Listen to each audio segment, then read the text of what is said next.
നമസ്കാരം, എൻ്റെ പേര് കൈലാസ് രാജ്. ലീഗൽ എക്സ്പേർട്സിന്റെ പുതിയൊരു ക്ലാസ്സിലേക്ക് എല്ലാവർക്കും സ്വാഗതം. നമ്മൾ ഇന്ന് നോക്കാൻ പോകുന്ന സബ്ജക്ട് എന്ന് പറയുന്നത് CPC ആണ്, കോഡ് ഓഫ് സിവിൽ പ്രൊസീജിയർ. എന്താണ് കോഡ് ഓഫ് സിവിൽ പ്രൊസീജിയർ എന്ന് പറയുന്നത്? CPC എന്ന് പറയുന്നത് നമ്മൾ നേരത്തെ മുമ്പ് നോക്കിയ CRPCയുമായി ബന്ധപ്പെടുത്തി നമുക്ക് കണക്ട് ചെയ്ത് അല്ലെങ്കിൽ കമ്പയർ ചെയ്ത് പറയാൻ പറ്റുന്ന പല കാര്യങ്ങളും ഉള്ള ഒരു ടോപ്പിക്കാണ് CPC എന്ന് പറയുന്നത്.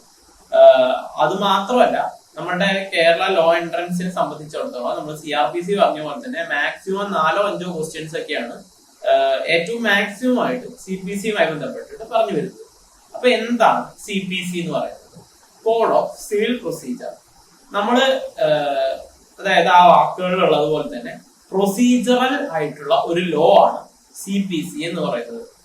സിവിൽ കോടതികളുടെയും അതേപോലെ തന്നെ സിവിൽ കേസുകളുമായി ബന്ധപ്പെട്ടിട്ടും ഉള്ള പ്രൊസീഡിങ്സ് എങ്ങനെയായിരിക്കണം, കോടതികൾ ഏത് രീതിയിലായിരിക്കണം പ്രൊസീഡ് ചെയ്യുന്നത്, മാത്രമല്ല ഏതൊക്കെ രീതിയിലായിരിക്കും ഓരോ കാര്യങ്ങളും ചെയ്യേണ്ടത് തുടങ്ങിയ ഓരോ കാര്യങ്ങളും ഡീറ്റെയിൽ ആയിട്ട് പറഞ്ഞിട്ടുള്ള ഒരു പ്രൊസീജറൽ ലോ ആണ് CPC എന്ന് പറയുന്നത്. CPC എനാക്ട് ചെയ്തിരിക്കുന്നത്, അതായത് നമ്മൾ ഇന്ന് ഉപയോഗിക്കുന്ന നമ്മളുടെ രാജ്യത്ത് നിലവിലുള്ള CPC എനാക്ട് ചെയ്തിരിക്കുന്ന വർഷം എന്ന് പറയുന്നത് 1908 1908 എനാക്ട് ചെയ്ത CPC പിന്നീട് തൊട്ടടുത്ത വർഷം 1909 ഏപ്രിൽ 1 മുതലാണ് ഉപയോഗിച്ചു തുടങ്ങിയിരിക്കുന്നത്. അപ്പോ CPCയുമായി ബന്ധപ്പെട്ടിട്ട് അതായത് 1859 വരെ 1859 അതായത് ബ്രിട്ടീഷ് പീരീഡിൽ തന്നെ ഒരു മുമ്പുള്ള ഒരു കാലഘട്ടം തൊട്ട് തന്നെ ആ ഒരു പീരീഡിലാണ് ആദ്യമായിട്ട് CPC എന്ന് പറഞ്ഞ ഐഡിയ ഇന്ത്യയിൽ ആദ്യമായിട്ട് കൊണ്ടുവരുന്നത്. അതുവരെ 1859 ഈ CPC കൊണ്ടുവരുന്നത് വരെ ഇന്ത്യയിൽ സിവിൽ കേസുകളുമായി ബന്ധപ്പെട്ട് പ്രൊസീജിയറുകൾ എങ്ങനെയൊക്കെ ആയിരിക്കണം എന്നുള്ളതിന് കൃത്യമായിട്ടുള്ള ഒരു അടിസ്ഥാനമൊന്നും ഉണ്ടായിരുന്നില്ല. ഓരോ സ്ഥലങ്ങളിൽ അവരവരുടെ രീതികളിലായിരുന്നു ഓരോ കാര്യങ്ങളും പ്രൊസീഡ് ചെയ്തിട്ടുണ്ടായിരുന്നത്. അപ്പൊ അതുമായി ബന്ധപ്പെട്ടിട്ട് ആദ്യമായിട്ട് 1859 CPC എന്ന് പറയുന്ന സിവിൽ പ്രൊസീജിയർ കോഡ് എന്ന് പറയുന്ന ഒരു കോഡ് ആദ്യമായിട്ട് കൊണ്ടുവരുന്നത്. അന്നത്തെ CPCക്ക് പല രീതിയിലുള്ള പ്രശ്നങ്ങൾ ഉണ്ടായിരുന്നു. അതായത് ചില കോടതികളെ അത് റെപ്രസെന്റ് ചെയ്യുന്നില്ല, അതായത് ഹയർ ആയിട്ടുള്ള സുപ്രീം കോർട്ട് പോലെയുള്ള കോടതികളെ അത് റെപ്രസെന്റ് ചെയ്യുന്നില്ല തുടങ്ങി പല പ്രശ്നങ്ങളും അന്നത്തെ CPCക്ക് ഉണ്ടായിരുന്നു. അപ്പൊ അതിനൊക്കെ പല തവണ അമെന്റ്മെന്റുകളൊക്കെ നടത്തി നോക്കി. അമെന്റ്മെന്റുകളൊക്കെ നടത്തിയിട്ടും അതിനൊരു എന്തൊക്കെയോ പ്രശ്നങ്ങൾ ഉണ്ട് എന്ന് മനസ്സിലാക്കിയിട്ട് 1908 പിന്നീട് ആ മുമ്പുണ്ടായിരുന്ന CPC മുഴുവനായിട്ട് എടുത്തു കളഞ്ഞ് പുതിയ ഒരു കോഡ് ഓഫ് സിവിൽ പ്രൊസീജിയർ കൊണ്ടുവരുന്നത്. ആ ഒരു കോഡ് തന്നെയാണ് നമ്മൾ നിലവിലും ഉപയോഗിച്ചു പോകുന്നത് എന്ന് പറയുന്നത്. ഇപ്പൊ മെയിൻ ഒബ്ജക്റ്റ്, കോഡിന്റെ ഏറ്റവും മെയിൻ ആയിട്ടുള്ള ഒബ്ജക്റ്റ് എന്ന് പറയുന്നത് സിവിൽ കോർട്ടുകളുടെ ആക്ഷനുകളെല്ലാം തന്നെ കൺട്രോൾ ചെയ്യുക അല്ലെങ്കിൽ അത് റെഗുലേറ്റ് ചെയ്യുക എന്നുള്ളതാണ് CPCയുടെ ഏറ്റവും ബേസിക് ആയിട്ടുള്ള ഉദ്ദേശം എന്ന് പറയുന്നത്. പിന്നെ CPC എവിടെയൊക്കെയാണ് നിലവിൽ വരുന്നത്, അതായത് എവിടെയൊക്കെയാണ് ഇത് ഉപയോഗം വരുന്നത്? CPC എന്ന് പറയുന്നത് ഇന്ത്യയില് നമ്മൾ CRPCയുടെ കാര്യം പറഞ്ഞ അതേപോലെ തന്നെ നാഗാലാൻഡിലോ മറ്റ് ട്രൈബൽ ഏരിയാസിലോ അപ്ലിക്കബിൾ ആയിട്ട് വരുന്നില്ല. ബാക്കിയുള്ള എല്ലാ സ്ഥലങ്ങളിലും CPC അപ്ലിക്കബിൾ ആയിട്ട് വരുന്നുണ്ട്. അപ്പോ അത് നമുക്ക് കമ്പയറബിൾ ആയിട്ട് പറയാൻ പറ്റിയ ഒരു സംഭവമാണ്. നാഗാലാൻഡിലോ മറ്റ് ട്രൈബൽ ഏരിയാസിലോ CRPC പോലെ തന്നെ CPCയും അപ്ലിക്കബിൾ ആയിട്ട് വരുന്നില്ല എന്നുള്ളതാണ് CPCയുടെ ഒരു പ്രത്യേകത എന്ന് പറയുന്നത്. പിന്നെ ഏതെങ്കിലും ഒരു സ്റ്റേറ്റിന് അല്ലെങ്കിൽ ട്രൈബൽ ഏരിയാസിന്, നമ്മളിപ്പോ പറഞ്ഞ ട്രൈബൽ ഏരിയാസിനോ അല്ലെങ്കിൽ നാഗാലാൻഡിനോ ഒക്കെ ഏതെങ്കിലും ഒരു സാഹചര്യത്തിൽ ഈ പറഞ്ഞ CPC തന്നെയാണ് അവരുടെ പ്രൊസീജിയർ എന്ന് തീരുമാനിക്കണം എന്നുണ്ടെങ്കിൽ അത് അവർക്ക് തീർച്ചയായിട്ടും തീരുമാനിക്കാവുന്നതാണ്. അതിന് അവരുടെ സ്റ്റേറ്റിന്റേതായിട്ട് രീതിയിൽ ഒരു നോട്ടിഫിക്കേഷൻ ഇറക്കേണ്ട ആവശ്യം മാത്രമേ ഉള്ളൂ. അങ്ങനെ ഒരു നോട്ടിഫിക്കേഷൻ ഇറക്കി കഴിഞ്ഞാൽ പിന്നീട് ആ സ്റ്റേറ്റുകളിലും ഈ പറഞ്ഞ CPCയുടെ പ്രൊവിഷൻസ് അപ്ലിക്കബിൾ ആയിട്ട് വരും എന്നുള്ളതാണ് ആദ്യമായിട്ട് CPCയുമായി ബന്ധപ്പെട്ട് പറയാനുള്ളത്. ഇനി CPCയുടെ മറ്റൊരു പ്രത്യേകത എന്ന് പറയുന്നത് ഭാവിയിൽ എങ്ങനെയൊക്കെയാണ്, അതായത് സിവിൽ കേസ്, നമ്മൾ സിവിൽ കേസിന്റെ ആദ്യം പ്രത്യേകത പറയണം.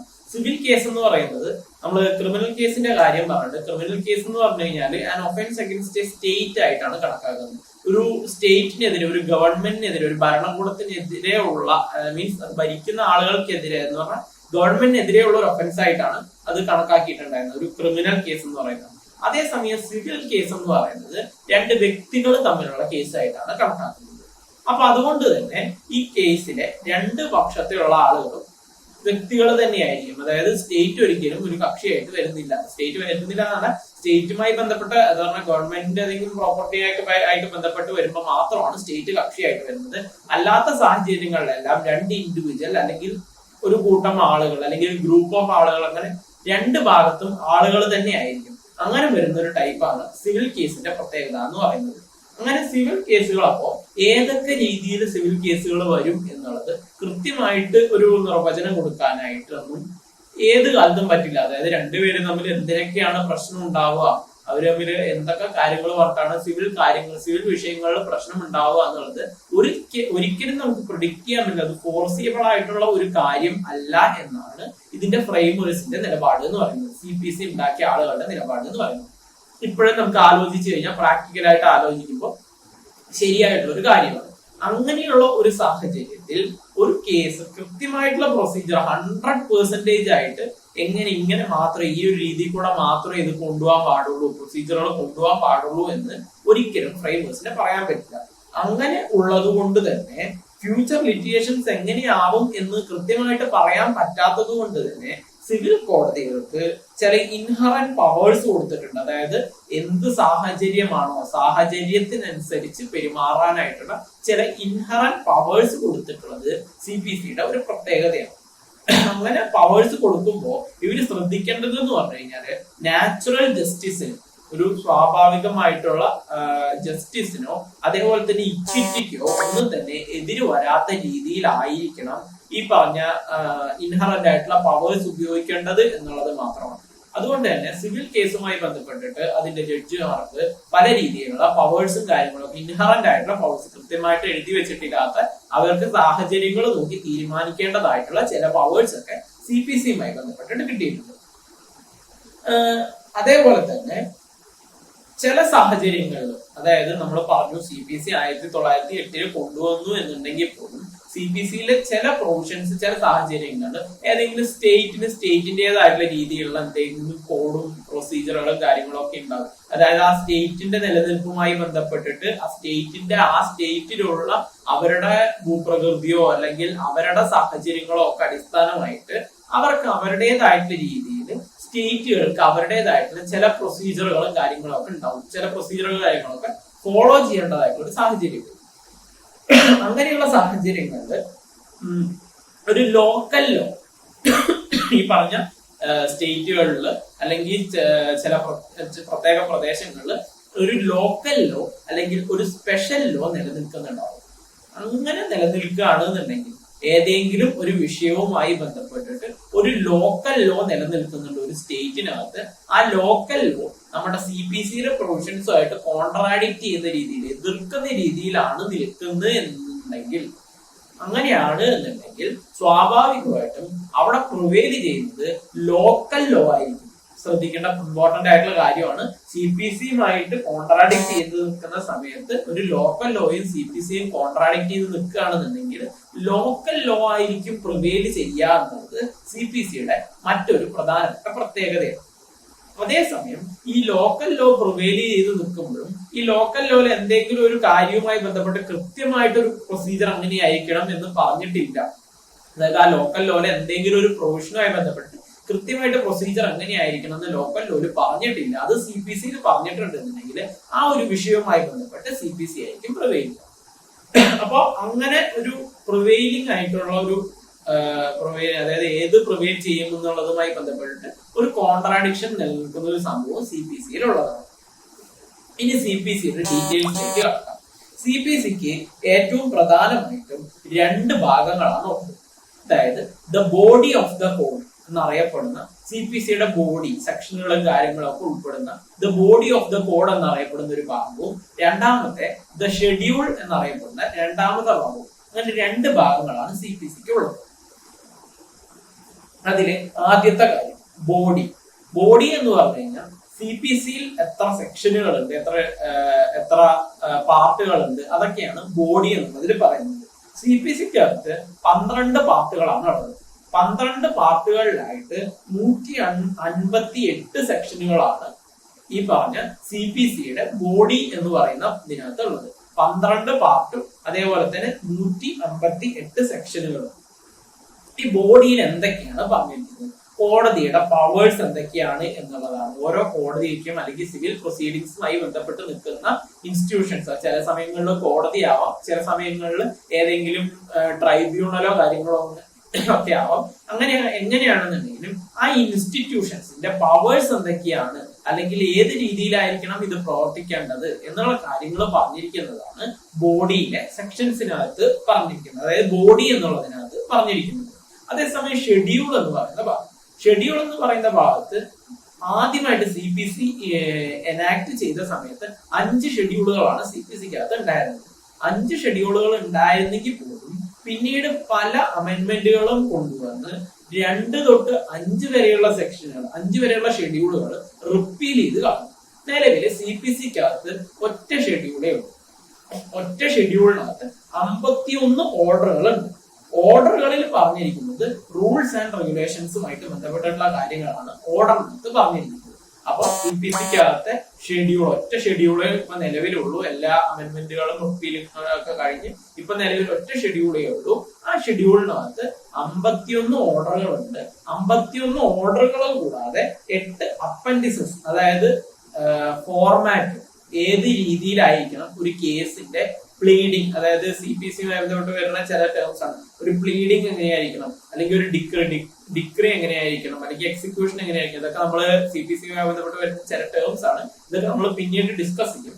അപ്പോ എങ്ങനെയൊക്കെ ആയിരിക്കണം കോടതിയിൽ ഒരു കേസ് വന്നു കഴിഞ്ഞാൽ അത് എക്സിക്യൂട്ട് ചെയ്യുന്നതുമായി ബന്ധപ്പെട്ടിട്ടുള്ള പല കാര്യങ്ങളും ഒക്കെ ഉള്ള കൃത്യമായിട്ടുള്ള ഒരു ഫോർമാറ്റ് പറഞ്ഞിരിക്കുന്നതാണ് ഈ പറഞ്ഞ 8 അപ്പൻഡിസസ്. അപ്പൊ നിലവില് CPCക്കകത്ത്, CPCയുടെ ബോഡിക്കകത്ത് 12 പാർട്ടുകളും 12 പാർട്ടുകളിൽ 158 സെക്ഷനുകളും, അതേപോലെ തന്നെ ഷെഡ്യൂളിൽ ഇപ്പൊ നിലവിൽ ഒറ്റ ഷെഡ്യൂളും, ആ ഷെഡ്യൂളിനകത്ത് 51 ഓർഡറുകളും അതേപോലെ തന്നെ 8 അപ്പൻഡിസസും ആണ് ഉള്ളത്. ഇത്രയുമൊക്കെയാണ് CPCയിലെ ഏറ്റവും ബേസിക് ആയിട്ടുള്ള കാര്യങ്ങളായിട്ട് ആദ്യമായിട്ട് പറയാനുള്ളത്. ഇനി നമ്മൾ അടുത്തതായിട്ട് നോക്കാൻ പോകുന്നത് സിവിൽ കേസുകളുമായി ബന്ധപ്പെട്ടിട്ടുള്ള കോടതികളും അതേപോലെ തന്നെ അവരുടെ പവേഴ്സും പിന്നെ ചില ഇമ്പോർട്ടന്റ് ആയിട്ടുള്ള ടേംസും കാര്യങ്ങളും ഒക്കെയാണ്. അപ്പൊ ആദ്യമായിട്ട് കോടതികളും കോടതിയുടെ ഹൈറാർക്കിയുമായി ബന്ധപ്പെട്ട് നമുക്ക് പറഞ്ഞു നോക്കാം. നമ്മൾ പറഞ്ഞ ക്രിമിനൽ കേസുകളുടെ കാര്യത്തിൽ പറഞ്ഞതുപോലെ തന്നെ സിവിൽ കേസുകളുടെ കാര്യത്തിലും ഏറ്റവും ടോപ്പ് മോസ്റ്റ് ആയിട്ടുള്ള കോർട്ട് എന്ന് പറയുന്നത് സുപ്രീം കോർട്ട് തന്നെയാണ്. സുപ്രീം കോർട്ടിന്റെ തൊട്ട് താഴെ ഒരു സ്റ്റേറ്റിനകത്തെ ഏറ്റവും ടോപ്പ് മോസ്റ്റ് കോർട്ടായിട്ട് വരുന്നത് ഹൈക്കോർട്ടുമാണ്. ആ 2 കോടതികളും എല്ലാ കേസുകളിലും കോമൺ ആയിട്ട് വരുന്നതാണ്. സിവിൽ കേസുകളിലും ക്രിമിനൽ കേസുകളിലും കോമൺ ആയിട്ട് വരുന്നതാണ്. അതിന്റെ തൊട്ട് താഴെയായിട്ട് വരുന്ന കോടതി എന്ന് പറയുന്നത് ഡിസ്ട്രിക്ട് കോർട്ടാണ്. ഒരു ജില്ലക്കകത്ത് സിവിൽ കേസുകൾ കൈകാര്യം ചെയ്യുന്നതിന് ഏറ്റവും ടോപ്പ് മോസ്റ്റ് കോർട്ടായിട്ട് വരുന്നത് ഡിസ്ട്രിക്ട് കോർട്ടാണ്. ഡിസ്ട്രിക്ട് കോർട്ടിന്റെ താഴെയായിട്ട് വരുന്നതാണ് സബോർഡിനേറ്റ് ജഡ്ജ് ക്ലാസ് 1.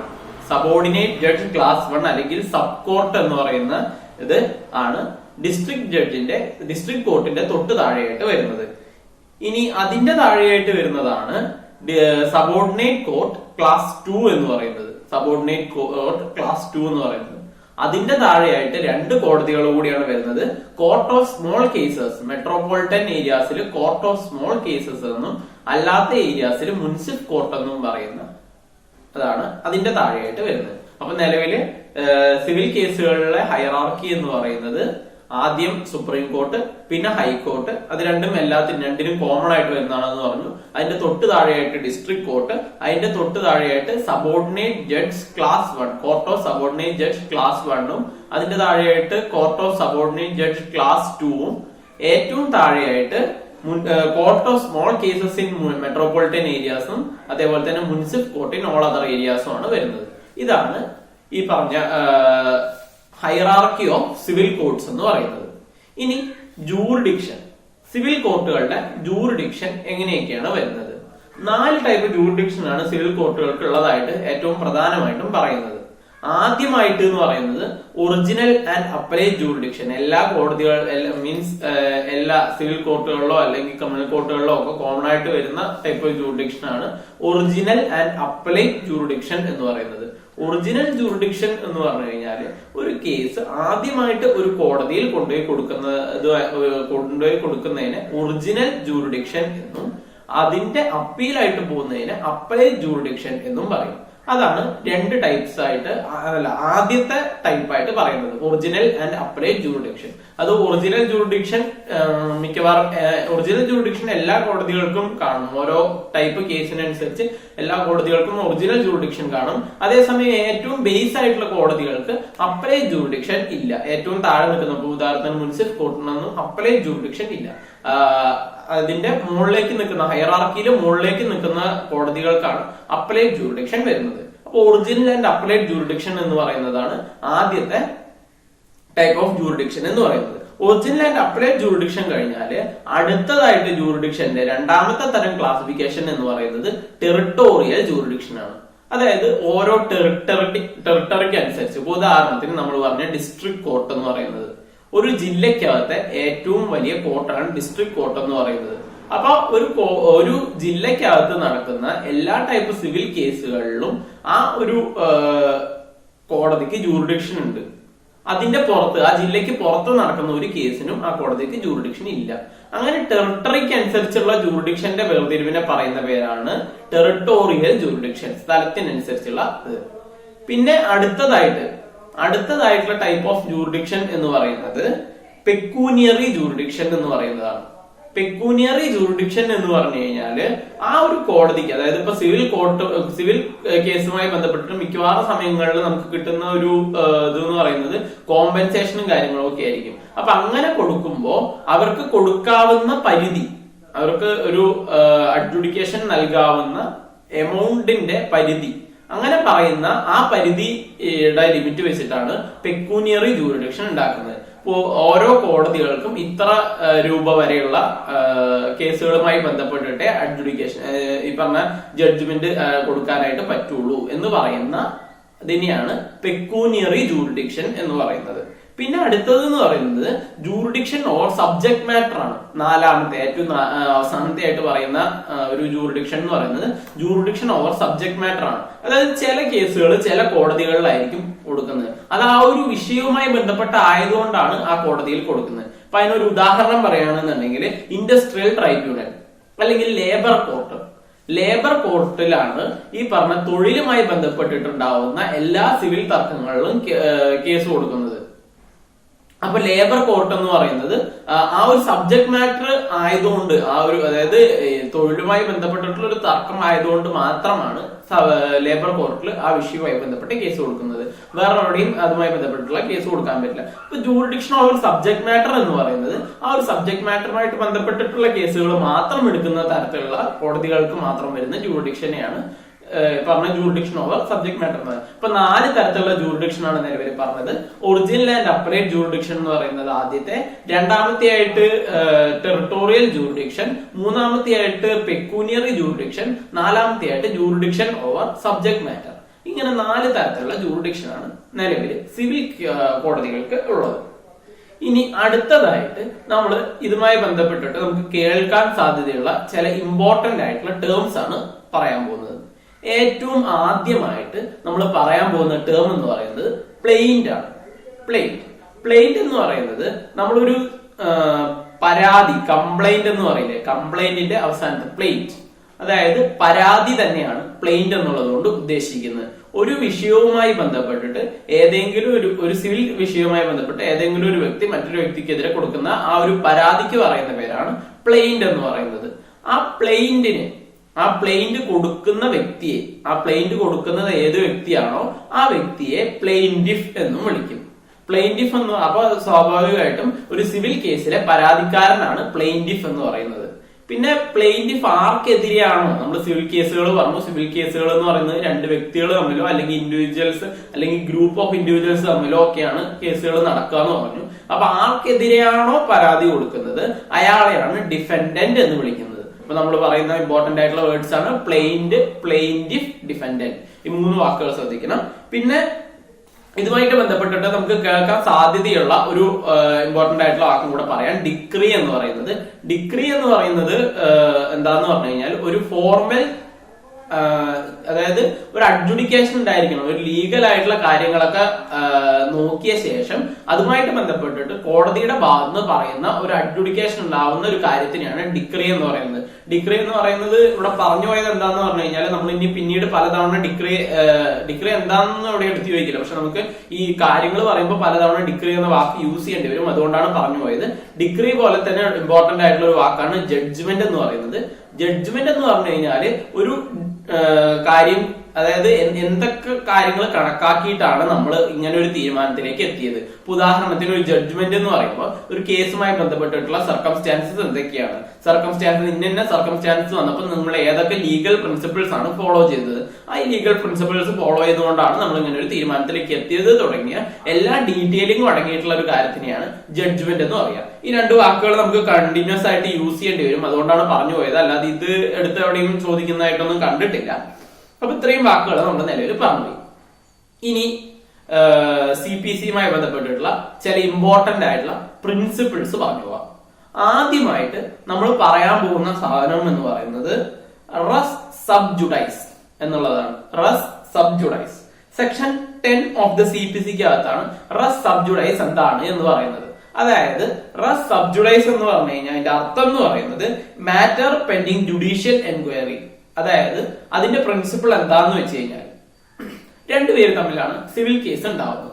അപ്പൊ രണ്ടുപേര് തമ്മിൽ സിവിൽ കേസ് ഉണ്ടാവുമ്പോൾ ഏത് കോടതിക്കാണ് ഇതിന്റെ ജൂറിഡിക്ഷൻ എന്നുള്ളതുമായി ബന്ധപ്പെട്ടിട്ട് പല രീതിയിലുള്ള പ്രശ്നങ്ങൾ ഉണ്ടാവും. അതായത് രണ്ട് ആളുകള് രണ്ട് കോടതിയുടെ ജൂറിഡിക്ഷനകത്താണ് വരുന്നത്. ഈ കേസ് നടന്നത് മൂന്നാമതൊരു ജൂറിഡിക്ഷൻ നടന്ന സ്ഥലത്താണ്, മൂന്നാമതൊരു കോടതിയുടെ ജൂറിഡിക്ഷൻ ഉള്ള സ്ഥലത്താണ്. അതായത് കേസിന് ആസ്പദമായ വിഷയം നടന്നത്. അങ്ങനെയാണ് എന്നുണ്ടെങ്കിൽ ഇതിൽ പല കോടതികളിലും കേസ് കൊടുക്കാനായിട്ടുള്ള ടെറിട്ടോറിയൽ ജൂറിഡിക്ഷൻ വരും. അതായത് നമ്മളുടെ ഈ പറഞ്ഞ ആരാണ് പരാതി കൊടുക്കുന്ന ആളുടെ സ്ഥലത്തിനനുസരിച്ച്, അതേപോലെ തന്നെ ഈ വിഷയം നടന്ന സ്ഥലത്തിനനുസരിച്ച് ഒക്കെ പല സ്ഥലങ്ങളിൽ കേസ് കൊടുക്കാനായിട്ടുള്ള അധികാരം വരും. അങ്ങനെയുള്ള സാഹചര്യങ്ങളിൽ ഒന്നിൽ കൂടുതൽ സ്ഥലങ്ങളിൽ ഒരേ കേസ് നിലനിൽക്കാണ്ടിരിക്കാനായിട്ട് ഉള്ള ഒരു പ്രിൻസിപ്പിളാണ് റസ് സബ് ജുഡൈസ് എന്ന് പറയുന്നത്. അതായത് ഒരേ വിഷയത്തിൽ ഒരു കേസ് കൊടുത്തു, ഒരു കേസ് ഒരു വ്യക്തി ഒരു സ്ഥലത്ത് കൊടുത്തു, അതേ വിഷയവുമായി ബന്ധപ്പെട്ടിട്ട് വേറൊരു സ്ഥലത്ത് പിന്നീട് ഇങ്ങനെ ഒരു കേസ് കൊടുക്കാനായിട്ട് സാധിക്കില്ല. അതായത് സെയിം പാർട്ടീസ് തമ്മിൽ സെയിം സബ്ജക്ട് മാറ്ററിൽ മറ്റൊരു കോടതിയിൽ ഇതേ വിഷയവുമായിട്ട് കേസ് കൊടുക്കാനായിട്ട് സാധിക്കില്ല. അഥവാ അങ്ങനെ ഒരു സംഭവം ഉണ്ടായിട്ടുണ്ടെങ്കിൽ അറിയാതെ ഏതെങ്കിലും ഒരു സാഹചര്യത്തിൽ, അതായത് ഒരു പാർട്ടീസ് തമ്മിലുള്ള കമ്മ്യൂണിക്കേഷൻ ഗ്യാപ്പിന്റെ പുറത്ത് ഏതെങ്കിലും ഒരു തരത്തിൽ അങ്ങനെ സംഭവിച്ചിട്ടുണ്ട് എന്നുണ്ടെങ്കിൽ സെക്കൻഡ് ആയിട്ട് കൊടുത്തിട്ടുള്ള കേസ് എന്ന് പറയുന്നത് താൽക്കാലികമായിട്ട് നിർത്തിവെക്കും. കാരണം എന്താന്ന് പറഞ്ഞു കഴിഞ്ഞാല് രണ്ട് കോടതിയും അവരുടെ കാര്യങ്ങൾ കേട്ടിട്ട് രണ്ട് തരത്തിലുള്ള വിധി പറയാനായിട്ടുള്ള സാധ്യതയുണ്ട്. അതായത് ഓരോ സ്ഥലത്തും എങ്ങനെയാണ് അതിന്റെ പ്രൊസീഡിങ്സ് നടന്നതിനനുസരിച്ച് രണ്ട് കോടതിയിൽ ചിലപ്പോൾ രണ്ട് വിധി വരാനായിട്ടുള്ള സാധ്യതയുണ്ട്. അങ്ങനത്തെ ഒരു കോംപ്ലിക്കേഷൻ ഒഴിവാക്കാൻ വേണ്ടിയിട്ടാണ് സെക്കൻഡ് ആയിട്ട് കൊടുത്ത കേസ് നിർത്തിവെക്കുകയാണ് ചെയ്യുക. അങ്ങനെയുള്ള ആ ഒരു പ്രിൻസിപ്പിൾ എന്ന് പറയുന്ന പേരാണ് റസ് സബ് ജുഡൈസ് എന്ന് പറയുന്നത്. ഇനി അപ്പൊ റസ് സബ് ജുഡൈസ് എന്താന്ന് പറഞ്ഞു കഴിഞ്ഞു. ഇനി അടുത്തതായിട്ട് നമ്മൾ പറയാൻ പോകുന്ന പ്രിൻസിപ്പിൾ എന്ന് പറയുന്നത് റസ് ജുഡിക്കേറ്റ. റസ് ജുഡിക്കേറ്റ എന്ന് പറഞ്ഞു കഴിഞ്ഞാല് a matter already decided by a competent court. Res judicata, അതായത് റസ് ജുഡിക്കേറ്റയുടെ ഏറ്റവും ബേസിക് ആയിട്ടുള്ള പ്രിൻസിപ്പിൾ എന്ന് പറയുന്നത് a person shouldn't be vexed twice എന്നാണ്.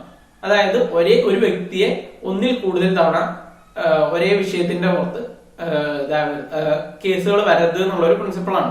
അതായത് ഒരു കോമ്പീറ്റന്റ് കോർട്ട് ഒരു വിഷയവുമായി ബന്ധപ്പെട്ടിട്ട് ഒരു കോമ്പീറ്റന്റ് കോർട്ട് അതിന് കൃത്യമായിട്ടുള്ള ഒരു വിധി കൊടുത്തു, കൃത്യമായിട്ടുള്ള ഒരു ഡിഗ്രി പാസ് ചെയ്തു എന്നുണ്ടെങ്കിൽ വീണ്ടും അതേ വിഷയവുമായി ബന്ധപ്പെട്ടിട്ട് ഒരു ഒറിജിനൽ ആയിട്ടുള്ള ഒരു ഫസ്റ്റ് തൊട്ട് ഒരു സ്യൂട്ട് ഫയൽ ചെയ്യാൻ പാടില്ല, എന്നുള്ളൊരു പ്രിൻസിപ്പിളാണ് ഇവിടെ ഉദ്ദേശിക്കുന്നത്. അതായത് ഒരു ഉദാഹരണം പറയാം. ഒരു പല ഇമ്പോർട്ടന്റ് കേസുകളിലും വരുന്നതാണ്. ഏതെങ്കിലും ഒരു വിഷയവുമായി ബന്ധപ്പെട്ടിട്ട് ഒരു വ്യക്തി ഒരു കോടതിയിൽ ഒരു പരാതി നൽകി. ആ വിഷയവുമായി ബന്ധപ്പെട്ട് ആ കോടതിക്ക് കൃത്യമായിട്ട് കോമ്പിറ്റൻസി ഉണ്ട്, ടെറിട്ടോറിയൽ ജൂറിഡിക്ഷൻ ഉണ്ട്, അവർ കൊടുത്ത ജഡ്ജ്മെന്റുമായി ബന്ധപ്പെട്ട് പെക്യൂനിയറി ജൂറിഡിക്ഷൻ, എല്ലാ തരത്തിലുള്ള ജൂറിഡിക്ഷനും കൃത്യമായിട്ടുള്ള ഒരു കോമ്പീറ്റന്റ് ആയിട്ടുള്ള കോർട്ട് അതുമായിട്ട് ബന്ധപ്പെട്ടിട്ട് ഒരു വിധി നൽകി എന്ന് വിചാരിക്കുക. അങ്ങനെ വിധി നൽകിയ ശേഷം വേറൊരാള് വേറൊരാൾ അല്ലെങ്കിൽ ഈ കോമ്പീറ്റന്റ് ആയിട്ടുള്ള കോടതിയിൽ തന്നെ അല്ലെങ്കിൽ വേറൊരു കോടതിയിൽ പോയിട്ട് ഇതേപോലെ കോമ്പീറ്റന്റ് ആയിട്ടുള്ള കോടതികൾ നമ്മൾ പറഞ്ഞു വേറെയും ഇഷ്ടംപോലെ കോടതികൾ ഉണ്ടാവും. നമ്മൾ കേസ് നടന്ന സാഹചര്യവും അതേപോലെ തന്നെ പ്ലെയിന്റിഫിന്റെയും ഡിഫൻഡന്റിന്റെയും ഒക്കെ താമസ സ്ഥലവും കാര്യങ്ങളൊക്കെ വെച്ചിട്ട് കോമ്പീറ്റന്റ് ആയിട്ടുള്ള വേറെ കോടതികളും ഉണ്ടാവും. അപ്പൊ വേറൊരു കോമ്പീറ്റന്റ് ആയിട്ടുള്ള കോടതിയിൽ പോയിട്ട് ഇയാൾ കേസ് കൊടുക്കുകയാണ് ഈ വിഷയവുമായി ബന്ധപ്പെട്ടിട്ട് ഞങ്ങൾക്ക് ഇന്ന രീതിയിലുള്ള ഒരു തീർപ്പ് വേണമെന്ന് പറഞ്ഞിട്ട് വേറെ കോടതിയിൽ പോയി കേസ് കൊടുക്കുക എന്ന് വിചാരിക്കുക. അങ്ങനെ കേസ് കൊടുക്കുകയാണ് എന്നുണ്ടെങ്കിൽ അങ്ങനെയായിട്ട് കേസ് കൊടുക്കാനായിട്ട് സാധിക്കില്ല. ഒരേ വിഷയവുമായി ബന്ധപ്പെട്ട് ഒരേ പാർട്ടീസ് തമ്മില് കോമ്പീറ്റന്റ് ആയിട്ടുള്ള ഒരു കോർട്ട് ഒരു ഇത് തന്നു കഴിഞ്ഞാല് അതുമായി ബന്ധപ്പെട്ടിട്ട് വീണ്ടും ഒരു സ്യൂട്ട് ഫയൽ ചെയ്യാനായിട്ട് പറ്റില്ല എന്ന് പറയുന്ന പ്രിൻസിപ്പിൾ ആണ് റസ് ജുഡിക്കേറ്റ എന്ന് പറയുന്നത്. സെക്ഷൻ 11 ഓഫ് ദ CPC-ക്കകത്താണ് റസ് ജുഡിക്കേറ്റ എന്ന് പറഞ്ഞ പ്രിൻസിപ്പിൾ പറഞ്ഞിരിക്കുന്നത്. ഇനി അടുത്തതായിട്ട് പറയാൻ പോകുന്ന ഇമ്പോർട്ടന്റ് ആയിട്ടുള്ള ഒരു ടേം എന്ന് പറയുന്നത് എക്സ് പാർട്ടി ഡിക്രി എന്ന് പറയുന്നതാണ്. അതായത് എക്സ് പാർട്ടി എന്ന് പറഞ്ഞാൽ എന്താന്ന് പറഞ്ഞു കഴിഞ്ഞാല് അതായത് രണ്ടുപേര് തമ്മിലാണ് കേസ്. രണ്ടുപേര് തമ്മിൽ ഒരു കേസ് നടന്നു കഴിഞ്ഞാല് ആ ഒരു കേസുമായി ബന്ധപ്പെട്ടിട്ട് ഒരു പാർട്ടി ഹാജരാവാതിരിക്കുകയാണ്, തുടർച്ചയായിട്ട് ഹാജരാവാതിരിക്കുക. അതായത് ഒരിക്കലും ഒന്നും രണ്ടും തവണയൊക്കെ ഹാജരാവാതിരുന്നു കഴിഞ്ഞാൽ പിന്നീട് ദിവസത്തേക്ക് മാറ്റിവെക്കുന്ന കാര്യമൊക്കെയാണ് ഉണ്ടാവുക. തുടർച്ചയായിട്ട് ഹാജരാവാതിരിക്കുകയാണ് ഈ പറഞ്ഞ ഒരു വ്യക്തി എന്ന് പറയുന്നത്, ഏതെങ്കിലും ഒരു പാർട്ടി എന്ന് പറയുന്നത്. അങ്ങനെ ആ ഒരു പാർട്ടി ഹാജരാവാത്ത സാഹചര്യത്തില് ആ മറ്റേയാളുടെ ആരാണോ ക്ലെയിം ചെയ്യുന്നത്, അതായത് ഒരു വിഷയം ബന്ധപ്പെട്ട് പ്ലെയിന്റ് കൊടുത്തു, അയാൾ ആവശ്യപ്പെടുന്ന ആവശ്യങ്ങളുമായി ബന്ധപ്പെട്ടിട്ട് മറ്റേ ഡിഫൻഡന്റ് ആണ് ഹാജരാവാത്തതെന്നുണ്ടെങ്കിൽ പ്ലെയിന്റിഫിന് അനുകൂലമായിട്ടുള്ള ഒരു വിധി, ആരാണോ ഹാജരായത് അയാൾക്ക് അനുകൂലമായിട്ടുള്ള ഒരു വിധി കൊടുക്കുന്ന അതിനെയാണ് എക്സ് പാർട്ടി ഡിക്രി എന്ന് പറയാം. മറ്റേ ആൾ ഇല്ലാത്ത സാഹചര്യത്തിൽ വരുന്ന ആൾക്ക് അനുകൂലമായിട്ട് കൊടുക്കുന്ന ഡിക്രീനെയാണ് എക്സ് പാർട്ടി ഡിക്രി എന്ന് പറയാം. അപ്പൊ ഒരു വ്യക്തി ഇല്ലാതെ കൊടുക്കുന്നു, അതുകൊണ്ടാണ് എക്സ് പാർട്ടി എന്ന് പറയുന്നത്. ഇനി അടുത്തതായിട്ട് വരുന്ന ഇമ്പോർട്ടന്റ് ആയിട്ടുള്ള ടേം എന്ന് പറയുന്നത് ഇന്റർലോക്യൂട്ടറി അപ്ലിക്കേഷൻ, IA. ഇന്റർലോക്യൂട്ടറി അപ്ലിക്കേഷൻ എന്ന് പറഞ്ഞു കഴിഞ്ഞാൽ എന്താന്ന് വെച്ച് കഴിഞ്ഞാല് ഒരു കേസുമായി ബന്ധപ്പെട്ട് സബ് ഇഷ്യൂസ് ആവശ്യപ്പെട്ടുകൊണ്ട് നമ്മളൊരു പ്രിലിമിനറി ആയിട്ട് നമുക്കൊരു ആവശ്യം ഉണ്ടാവും, ഒരു കേസുമായി ബന്ധപ്പെട്ട് ഏറ്റവും പ്രൈമറി ആയിട്ടുള്ള ഒരു ആവശ്യം ഉണ്ടാവും. ആ പ്രൈമറി ആയിട്ടുള്ള ആവശ്യമല്ലാതെ സബ് ആയിട്ട് എന്തെങ്കിലും ആവശ്യങ്ങൾ ബന്ധപ്പെട്ട് കോടതിയിൽ കൊടുക്കുന്ന ആപ്ലിക്കേഷനെയാണ് ഇന്റർലോക്യൂട്ടറി അപ്ലിക്കേഷൻ എന്ന് പറയുന്നത്. ഇന്റർലോക്യൂട്ടറി അപ്ലിക്കേഷനകത്ത് കിട്ടുന്ന ഓർഡേഴ്സിനെ ഇന്റർലോക്യൂട്ടറി ഓർഡേഴ്സ് എന്നും പറയും. അപ്പൊ ഇന്റർലോക്യൂട്ടറി അപ്ലിക്കേഷൻ എന്ന് പറയുന്നത് അതാണ്. ഇനി അടുത്തതായിട്ട് വരുന്ന ഒരു ഇമ്പോർട്ടന്റ് ആയിട്ടുള്ള ഒരു ടേമാണ് പോപ്പർ സ്യൂട്ട് എന്ന് പറയുന്നത്. അതായത് നമ്മൾ പാപ്പരാവുക എന്ന് പറയുന്ന ഇതാണ് സംഭവം. അതായത് ഒരു സിവിൽ കേസുമായി ബന്ധപ്പെട്ടിട്ട് നമ്മളൊരു സിവിൽ കേസ് ഫയൽ ചെയ്യുമ്പോൾ സിവിൽ കേസുമായി ബന്ധപ്പെട്ടിട്ട് പലതരത്തിലുള്ള ചെലവുകളും ഉണ്ടാവും.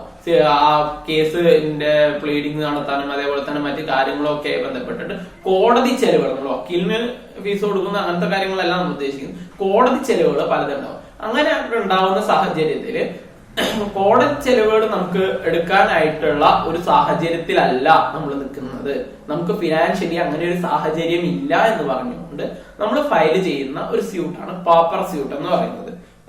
അപ്പൊ അതാണ് ഒരു ടൈപ്പ് മറ്റൊരു ഇമ്പോർട്ടന്റ് ആയിട്ടുള്ള ടേം എന്ന് പറയുന്നത്. പിന്നെ ഇതുമായി ബന്ധപ്പെട്ടിട്ട് വരുന്ന മറ്റൊരു ഇമ്പോർട്ടന്റ് ടേം ആണ് ഇന്റർപ്ലീഡർ സ്യൂട്ട്. അതായത് ഇന്റർപ്ലീഡർ സ്യൂട്ട് എന്ന് പറയുന്നത് ഒരു പ്രത്യേക തരം സ്യൂട്ടാണ്. അതായത് ഇന്റർപ്ലീഡർ സ്യൂട്ട് എന്ന് പറയുന്നതിലെ പ്ലെയിന്റിഫ്, അതായത് ആരാണോ ഇത് പരാതി കൊടുക്കുന്ന ആൾ, ആ ആൾക്ക് ഈ സബ്ജക്ട് മാറ്ററുമായിട്ട് യാതൊരു വിധത്തിലുള്ള ബന്ധം ഉണ്ടാവില്ല. പക്ഷെ അയാള് എന്ത് ചെയ്യുന്നു പറഞ്ഞു കഴിഞ്ഞാൽ അയാൾ ആ കേസ് കൊടുക്കുന്നത് എന്തിനാന്ന് പറഞ്ഞു കഴിഞ്ഞാൽ ഈ സബ്ജക്ട് മാറ്ററുമായിട്ട് ബന്ധപ്പെട്ട് തർക്കമുള്ള മറ്റ് ഏതെങ്കിലും രണ്ടുപേരുണ്ടാവും. ഞാനിപ്പോ അതൊരു ഉദാഹരണമായിട്ട് പറയാം. നമ്മൾ ഇങ്ങനെ പറയുമ്പോൾ ഒരു കോംപ്ലിക്കേഷൻ ഉണ്ടാവും. കോംപ്ലിക്കേഷൻ ഉണ്ടാവാതിരിക്കാൻ വേണ്ടിട്ട് ഒരു ഉദാഹരണമായിട്ട് പറയാം. ഇപ്പൊ ഞാൻ ഒരാളുടെ അടുത്ത് നിന്ന് ഒരു സാധനം പണയം അല്ലെങ്കിൽ അതായത് ഒരാളെ എന്റെ അടുത്ത് ഒരു സാധനം കൊണ്ടുവന്ന് പണയം വെച്ചു. ഇപ്പോ എന്റെ തൊട്ടടുത്ത വീട്ടിലുള്ള ഒരാള് എന്റെ അടുത്ത് ഒരു മാല കൊണ്ടുവന്ന് പണയം വെച്ചിട്ട് ഞാന് അതിന് പൈസ കൊടുത്തു.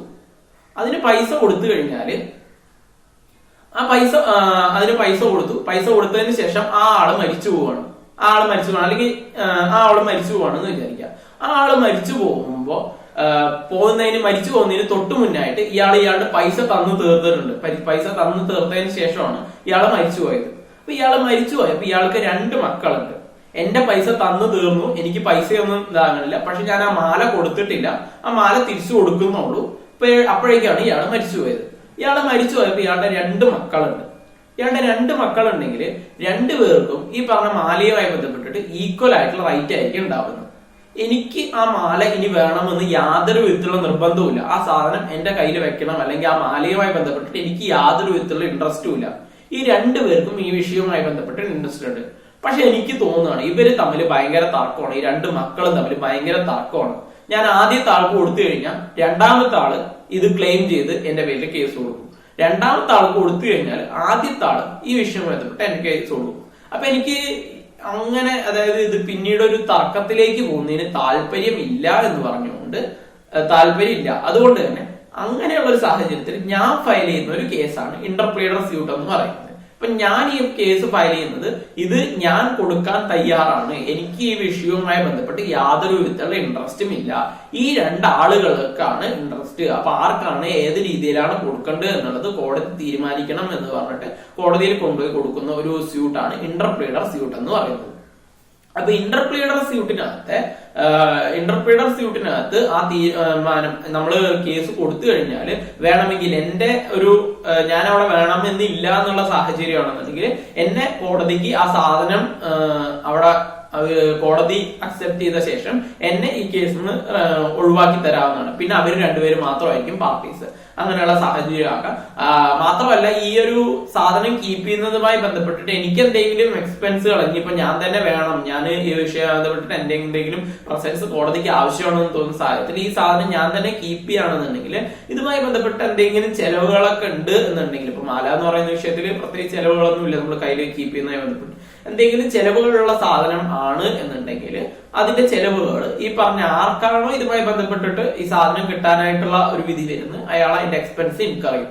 അങ്ങനത്തെ കുറെ കണ്ടീഷൻസ് വരുന്ന ടൈപ്പ് ഒരു സ്യൂട്ടാണ് ഇന്റർപ്ലീഡർ സ്യൂട്ട് എന്ന് പറയുന്നത്. അത് ജസ്റ്റ് അതിന്റെ കാര്യങ്ങളൊക്കെ പറഞ്ഞു പോയി എന്നുള്ളൂ. ഇത്രയും ഡീറ്റെയിൽ ആയിട്ടൊന്നും ചോദിക്കില്ല. നമ്മൾ പറഞ്ഞപ്പോ അതിന്റെ കൺഫ്യൂഷൻസ് ഒക്കെ മാറ്റാനായിട്ട് എല്ലാ ഡീറ്റെയിൽസും പറഞ്ഞു പോയി എന്നുള്ളൂ. ഇനി അടുത്തതായിട്ട് വരുന്ന ഒരു 3 ഇമ്പോർട്ടന്റ് ടേംസും കൂടെ നമുക്ക് പറഞ്ഞിട്ട് തൽക്കാലം നിർത്താം. ആദ്യമായിട്ട് എന്ന് പറയുന്നത് റഫറൻസ് ആണ്. റഫറൻസ് എന്ന് പറയുന്നത് സെക്ഷൻ 113 ഓഫ് CRPC-ക്കകത്താണ് റഫറൻസ് എന്ന് പറയുന്നത്.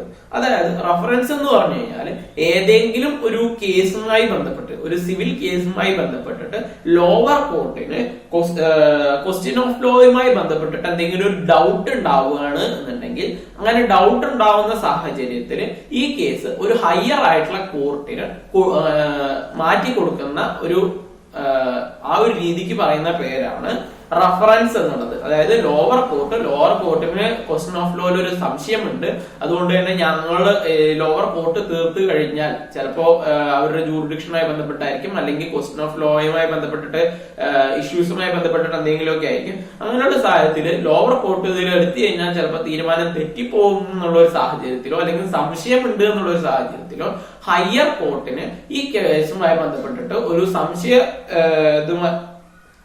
ഒരു ഒപ്പീനിയൻ അവരോട് ചോദിക്കും. ഹയർ കോർട്ടിന്റെ ഒപ്പീനിയൻ ചോദിക്കുന്നതിനെയാണ് റഫറൻസ് എന്ന് പറയുക.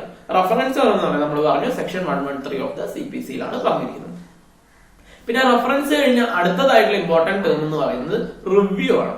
എന്താണ് റിവ്യൂ? റിവ്യൂ എന്ന് പറഞ്ഞു കഴിഞ്ഞാല് ഒരു കേസുമായി ബന്ധപ്പെട്ട് ഒരു കോടതി വിധി പറഞ്ഞു.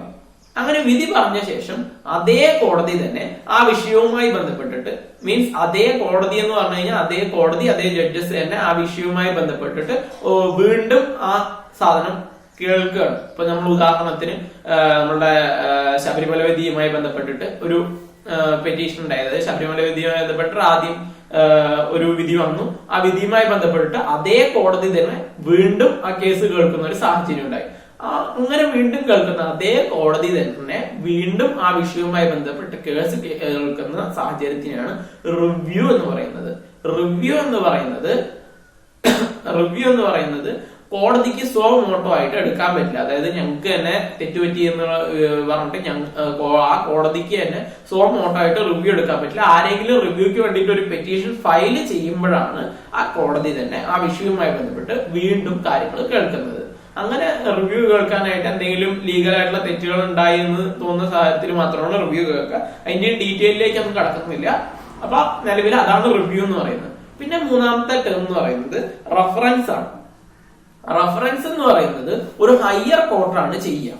അതായത് ഒരു ലോവർ കോർട്ട് ഒരു വിഷയവുമായി ബന്ധപ്പെട്ടിട്ട് ഒരു തീരുമാനത്തിലെത്തി, ഒരു ജഡ്ജ്മെന്റ് എടുത്തു, ഒരു ഡിഗ്രി ഉണ്ടാക്കി, ഇങ്ങനെയൊക്കെയാണ് നിങ്ങൾ ചെയ്യേണ്ടത് എന്ന് പറഞ്ഞു. അങ്ങനെ പറയുന്ന ഒരു സാഹചര്യത്തിൽ എന്തെങ്കിലും തെറ്റ് വരുത്തിയിട്ടുണ്ട് എന്ന് ലോവർ കോർട്ട് ഒരു തെറ്റ് വരുത്തിയിട്ടുണ്ട് അല്ലെങ്കിൽ ഒരു തെറ്റ് വരുത്താൻ സാധ്യതയുണ്ട് എന്ന് ഹയർ കോർട്ട് തോന്നുന്ന സാഹചര്യത്തിൽ ഹയർ കോർട്ടായിട്ട് ആ കേസ് എടുക്കുന്നതിനെയാണ് ആ ഒരു വിഷയവുമായി ബന്ധപ്പെട്ടിട്ട് വീണ്ടും, അതായത് എടുത്ത തീരുമാനത്തിന് വീണ്ടും റിവൈസ് ചെയ്ത് അവര് ഹയർ കോർട്ട് റിവൈസ് ചെയ്യുന്നതിനെയാണ് റിവിഷൻ എന്ന് പറയുന്നത്. അപ്പൊ നമ്മൾ 3 ടേംസ് പറഞ്ഞു കഴിഞ്ഞു. Review reference, review, revision. Reference section 113 113, review section 114 114 പിന്നെ റിവിഷൻ എന്ന് പറയുന്നത് സെക്ഷൻ 115 ആണ്. ഇത്രയും കാര്യങ്ങളൊക്കെയാണ് നമ്മൾ ഇന്ന് CPC-യുമായി ബന്ധപ്പെട്ടിട്ട് പറയാനായിട്ട് ഉദ്ദേശിക്കുന്നത്. നമുക്ക് ഇത്രയും കാര്യങ്ങൾ പറഞ്ഞുകൊണ്ട് ഇന്നത്തെ സെഷൻ കൺക്ലൂഡ് ചെയ്യാം. Okay, thank you.